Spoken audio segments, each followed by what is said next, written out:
Bueno, yo les decía que para hablar sobre esto y para que usted y yo y Adriana entendamos un poquito, hemos invitado al experto de los expertos. Todo lo que tiene que ver con materia de ciberseguridad, el doctor Luis Noguerol es director de tecnologías y ciberseguridad para el Departamento de Comercio en la región sureste de los Estados Unidos. Ha trabajado para el gobierno en innumerables ocasiones, sigue todavía trabajando para el gobierno. Yo le decía que era como el premio Nobel de los hackers, pero de los hackers buenos, y además es un gran conocedor de todo lo que tiene que ver con inteligencia artificial. Así que, sin más dilación, doctor Luis Noguerol, muchísimas gracias de nuevo por acompañarnos. Muchísimas gracias por la invitación siempre. A ver, vamos a escuchar juntos, si les parece, cómo presentó el presidente Trump en el día de ayer esto de DeepSeek.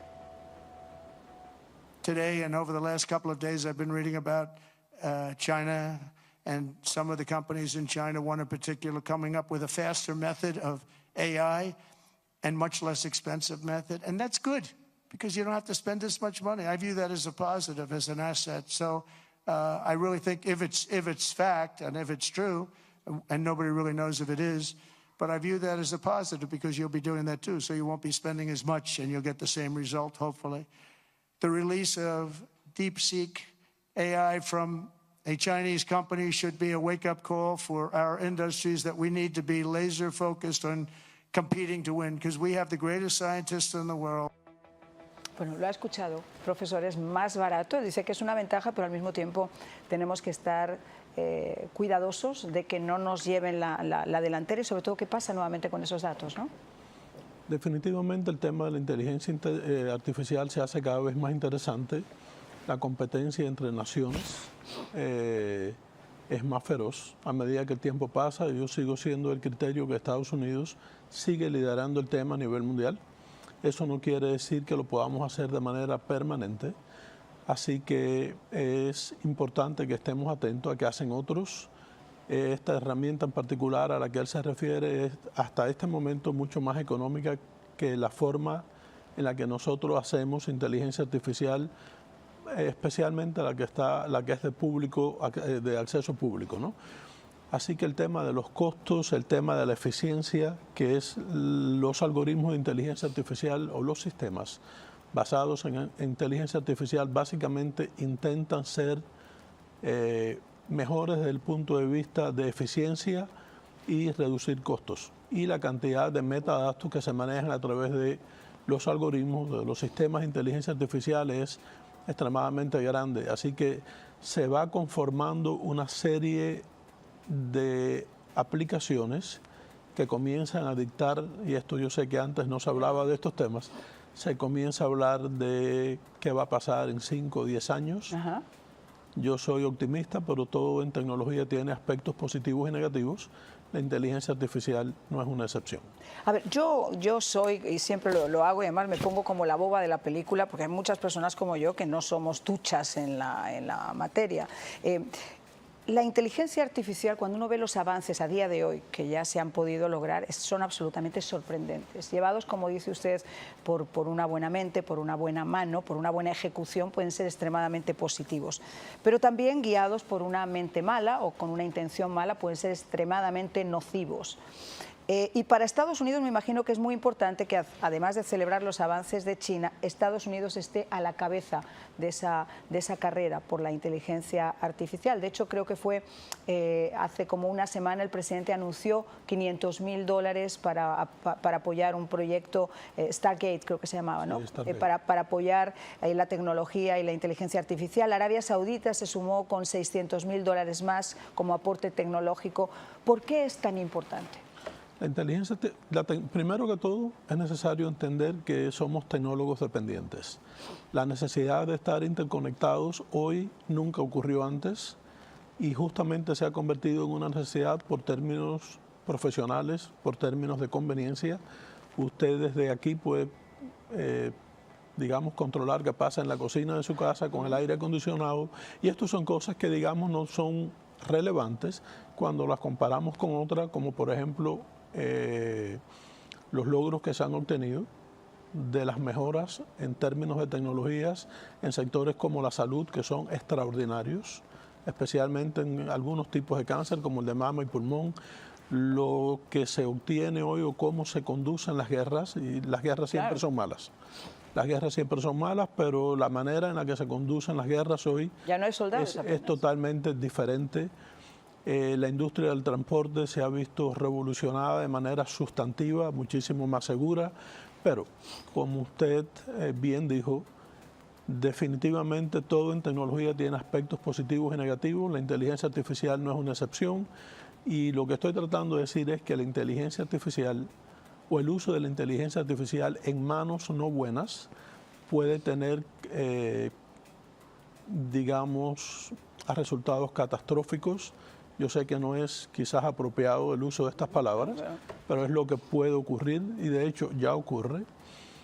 Si hablamos, por ejemplo, de telecomunicaciones y ciberseguridad, le puedo decir que hay muchísimos sistemas que usamos a nivel de gobierno y al sector privado también, que se basan en inteligencia artificial, y eso también tiene aspectos positivos y negativos.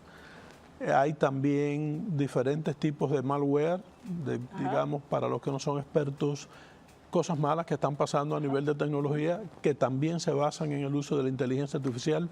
O sea, esto es una carrera difícil de llevar, porque por un lado uno siempre trata, cuando digo uno, me refiero específicamente al gobierno, lo que tratamos de hacer, tratamos de hacer nuestro mejor esfuerzo, pero si nos equivocamos solo una vez, es suficiente para que nos impacten. Ha estado ocurriendo frecuentemente en los últimos meses. El mes pasado le tocó al Departamento de Tesoro, y así sucesivamente, ¿no? Así que es un tema interesante. La pregunta del millón, y lo estábamos comentando con Driena antes también, es ¿quién pone el cascabel al gato? Vivimos en este mundo de modernidad donde todo avanza, nuestro maravilloso telefonito que siempre comento con el profesor Noguelol, donde tenemos nuestra huella, donde tenemos nuestro iris, donde qué bonito que se abre, además me toma el pulso, donde tengo las fotografías de mi familia, mis datos financieros, mis datos de salud, mi casa, todo lo que a mí me gusta, hasta el nombre de mi perro. Todos esos datos que están aquí están procesados, pero al final del día, ¿dónde van? ¿Quién los maneja? ¿Cómo se manejan? Y no me quiero imaginar, si esto es algo tan simple como un teléfono, ¿qué pasaría con por ejemplo, ChatGPT? Que ahora mismo, por ejemplo, está en veremos. Estábamos hablando que está en veremos y nadie sabe exactamente qué va a pasar. ¿Qué pasa con todos esos datos, toda esa información que nosotros estamos metiendo en todo eso? Para decirlo de manera muy sencilla, todos esos datos están en manos que no quisiéramos. Mira tú. No solo de China, sino en diferentes lugares. La operación básicamente hace muchos años se maneja a través de la operación en la nube. ¿Qué cosa es la operación en la nube? Sistemas de almacenamiento en lugares remotos, no quiere decir en otros países, también en Estados Unidos. Y esas nubes usualmente están bien protegidas, para bien y para mal. Sí. No son infalibles. No. Y quien tiene acceso a la mayor cantidad de datos en esa operación en la nube o en las diferentes operaciones en la nube tiene una ventaja sustantiva sobre los otros. Imagínate. Y eso implica el área del conocimiento, el área del desarrollo. Históricamente el gobierno de China ha robado o se ha estado robando históricamente las invenciones que han surgido acá en Estados Unidos. Hay alguien, yo no acostumbro saber a decir nombres, pero voy a mencionar a alguien, y es el doctor Rafael Marrero, sé que lo conoce, sí, claro. Un amigo en común. Él se ha especializado en el tema de China justamente porque, o sea, en el tema negativo. Le hice el prólogo de su libro, de 2.0. Sí, siempre me leo los libros y además estamos trabajando juntos. Estamos trabajando juntos. Quizás hablemos de eso en poco tiempo, ¿no? Así que, ¿por qué lo menciono? Porque hay países como por ejemplo China que han tenido, o sea, le han dedicado una cantidad de recursos incalculables. Ya lo creo. No para competir, porque a mí me parece que la competencia, desde el punto de vista, lo que hace el capitalismo grande es la posibilidad de competir. En todos los sentidos, incluso a nivel de ideas, ¿no? Yo pienso una cosa, usted piensa otra, yo pertenezco a un partido y usted a otro, y eso nos hace mejor. Somos el mejor sistema del mundo por eso mismo. Pero en términos de tecnología no cambia, pero se complica el tema. Así que yo pienso que no deberíamos perder el liderazgo. Es algo difícil, es fácil de decir, los costos asociados económicos y en términos de capital humano son muy grandes. Tenemos una falencia, por ejemplo, a nivel de gobierno en Estados Unidos. y también en el sector privado de expertos en ciberseguridad y telecomunicaciones, es récord público. Hoy hay, bueno, hoy no, hace 2 o 3 días en mi clase le di un número a los estudiantes y habían 27.000 posiciones abiertas en el gobierno. Ahora todo está en freeze, no estoy hablando... Sí. No estoy hablando de lo que está ocurriendo, sino de las necesidades ya reconocidas y que incluso está el dinero para cubrirlas. Impresionante. Vamos a ir a una pausa, vamos a regresar de inmediato, vamos a incorporar también a Adriana.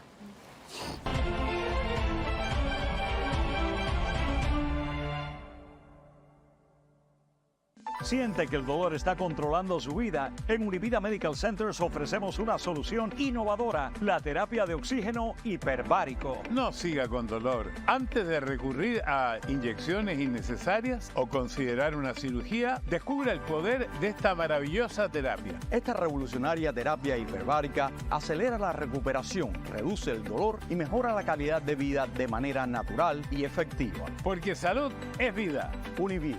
Llame ya.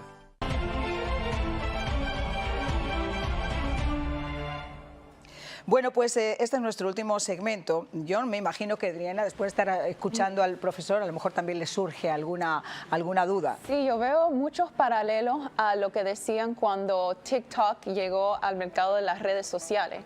Es decir, yo fui originalmente a TikTok y creé una cuenta porque mis cuentas de Facebook, mi cuenta de Instagram, todas corridas por Mark Zuckerberg, que se sabe que era bien anticonservador, me estaba censurando. Es decir, ahora lo que digo, dije sí, lo que dice Diego. Después de que salió Trump, ahora cambió de historia. Pero sí, fui a TikTok porque era competencia a lo que ya estaba establecido y tenía más libertad de expresión. Créalo o no, una aplicación china me daba más libertad de expresión a mí que lo que ya existía en los mercados aquí americanos. Y creo que esto es lo mismo que estamos viendo con DeepSeek.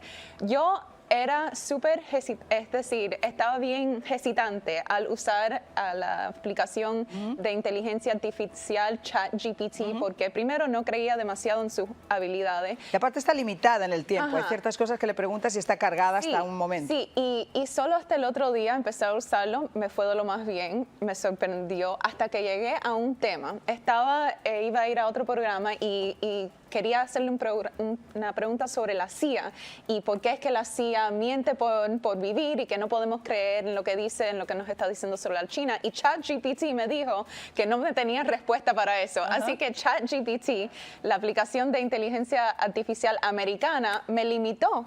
Así que yo ni siquiera estaba pensando en DeepSeek, pero si hubiese pensado en esa aplicación, tal vez lo hubiese usado en vez de la aplicación americana. Creo que lo que vemos aquí es que tenemos una decisión. Nos explotan las compañías americanas que recogen nuestra data y nuestra información por ChatGPT o nos explota ahora, otra lo único que china. yo aportaría a lo que estás diciendo, que tienes toda la razón, es que al menos aquí en Estados Unidos estamos seguros. Es decir, esos datos y esa privacidad, independientemente de que haya censura, de cómo se maneje, etcétera, etcétera, al menos los datos se quedan aquí. Profesor, el problema es cuando, además de lo que ha dicho Adriana, los datos no se quedan aquí. Definitivamente el tema, acá tenemos un poco más de seguridad. Es importante que las personas entiendan que nada es infalible en términos de protección de datos, pero se hace un esfuerzo sustantivo, igual que en Europa. En Europa surgió la primera regulación, se conoce como GDPR, hace muchos años. En Estados Unidos no tenemos algo similar, pero hay sectores en particular que están obligados por leyes regulados a mantener nuestros datos seguros. Por ejemplo, el sector de la salud, por mencionar solo algunos, ¿no? El sector bancario, etcétera. O sea, eso nos da una ventaja en términos de protección de datos que no la tenemos cuando los datos se almacenan en esas nubes, que ya expliqué básicamente lo que era, en otros países, y no podemos dejar de mencionar el tema de China. Yo sé que hablar de esto le produce, estamos haciéndole marketing permanente a China, en términos de tecnología, de cuán buenos son, etcétera. Yo tengo un criterio diferente. En términos de habilidades, me parece que se ha creado durante muchos años un dogma muy grande con relación a las capacidades que tiene el gobierno de China, que no las tiene tanto. Yo estoy de acuerdo contigo. Es mi punto de vista. No, yo coincido plenamente contigo. Usted sabe que yo he tenido la oportunidad de estar en varios países por temas de trabajo y he visto in situ qué hacen ellos, qué podemos hacer nosotros, pero definitivamente compiten vorazmente contra nosotros. El tema de protección de datos es muy importante, eso es lo que nos mantiene más o menos seguros como nación.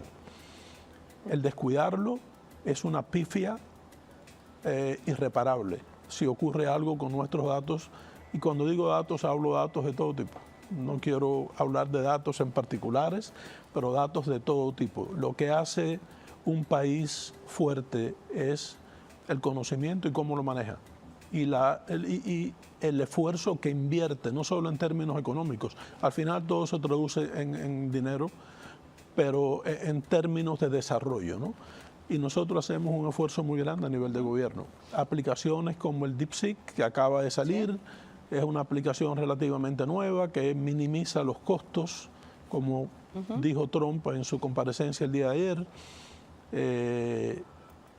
Deberían llamarnos más la atención, definitivamente. Sí. Pues a los dos les quiero agradecer muchísimo que hayan estado con nosotros. El tiempo en televisión tristemente es así, yo me quedaría hablando con ustedes mucho más de este tema para aprender, porque además yo necesito aprender de todo esto, como seguramente también muchos de ustedes. Que pasen una felicísima noche. Antes de despedirme, gracias Diana, gracias profesor Noguerol. Les quiero recordar, tienen un número en pantalla importantísimo. Si usted no tiene un buen seguro de auto, no tiene un buen seguro de propiedad, no tiene un buen seguro de salud, se lo digo siempre, no tiene ningún problema en tener su póliza a mano, llamar y ver si los agentes le ofrecen algo competitivo que se ajuste más a las necesidades suyas y de su familia. O quizás si no lo tiene es el momento de que haga uso de ese teléfono, porque en Estados Unidos si algo le puedo garantizar es que, como en cualquier parte del mundo, los accidentes existen y usted quiere estar bien protegido. Que pase una feliz noche.